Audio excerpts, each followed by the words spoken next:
हम लोग भगवान से हमेशा कुछ न कुछ मांगते रहते हैं। हमारे मांगने का कभी अंत नहीं होता। कई बार हमारी मांगी मुराद पूरी होती है तो कई बार ऐसा लगने लगता है कि प्रार्थना बेकार जा रही है, भगवान हमारी सुन ही नहीं रहा है। जबकि सच ये है कि भगवान हर किसी की सुनते हैं और सभी की झोली भरने की कोशिश करते हैं। लेकिन जब झोली भरी हो या आपको भरी झोली को खाली करने का तरीका नहीं मालूम हो, तो भगवान यही सोचता है कि इसे देने का भी क्या फायदा। अगर आप वस्तुओं का उपयोग समुचित प्रकार से करेंगे तो निश्चित ही आपको आपकी मांगी गई चीज मिल जाएगी। लेकिन अगर आप उपयोग करना ही नहीं जानेंगे तो वस्तु लेकर करेंगे क्या। इस संदर्भ में एक रोचक कथा है। भगवान बुद्ध के एक शिष्य ने कहा, प्रभु, मुझे आपसे एक निवेदन करना है। बुद्ध ने उसकी ओर देखा जैसे कह रहे हों कि पूछो। शिष्य ने कहा कि मेरे वस्त्र पुराने हो चुके हैं, अब ये पहनने लायक नहीं रहे, मुझे नए वस्त्र चाहिए। बुद्ध ने शिष्य के वस्त्रों की ओर देखा। वस्त्र सचमुच बिल्कुल जीर्ण हो चुके थे। बुद्ध ने दूसरे शिष्य से नए वस्त्र लाने के लिए कहा। कुछ दिनों बाद बुद्ध अपने उस शिष्य के निवास पर पहुंचे।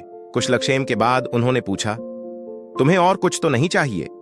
शिष्य ने कहा कि मैं इन वस्त्रों में बिल्कुल आराम से हूं, मुझे और कुछ नहीं चाहिए। अब बुद्ध और शिष्य का संवाद शुरू हुआ जो इस प्रकार था। बुद्ध, अब जबकि तुम्हारे पास नए वस्त्र हैं तो तुमने पुराने वस्त्रों का क्या किया? शिष्य, मैं अब उसे ओढ़ता हूं। बुद्ध, ओढ़ने के पुराने वस्त्रों का क्या किया? शिष्य, जी, मैंने उसे खिड़की पर लगा दिया है। बुद्ध, तो क्या तुमने पुराने पर्दे फेंक दिए?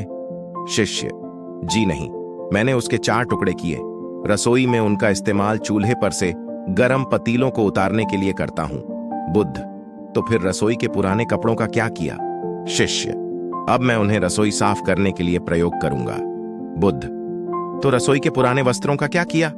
शिष्य, प्रभु, वह अब इतना तार तार हो चुका था कि उसका कुछ नहीं किया जा सकता था। मैंने उसका एक एक धागा अलग करके बातियां तैयार कर लीं। उन्हीं में एक से कल रात आपके कक्ष को प्रकाशित था। बुद्ध शिष्य के इन उत्तरों से संतुष्ट हो गए। वे प्रसन्न थे कि उनका शिष्य वस्तुओं को बर्बाद नहीं करता और उसमें समझ है कि उनका उपयोग किस तरह से किया जा सकता है। कथा सुनाकर संत ने कहा, इन दिनों जब प्राकृतिक संसाधन दिन प्रतिदिन कम होते जा रहे हैं तो हमें कोशिश करनी चाहिए कि चीजों को बर्बाद न करें और अपने छोटे छोटे प्रयत्नों से इस धरती को सुरक्षित बनाकर रखें।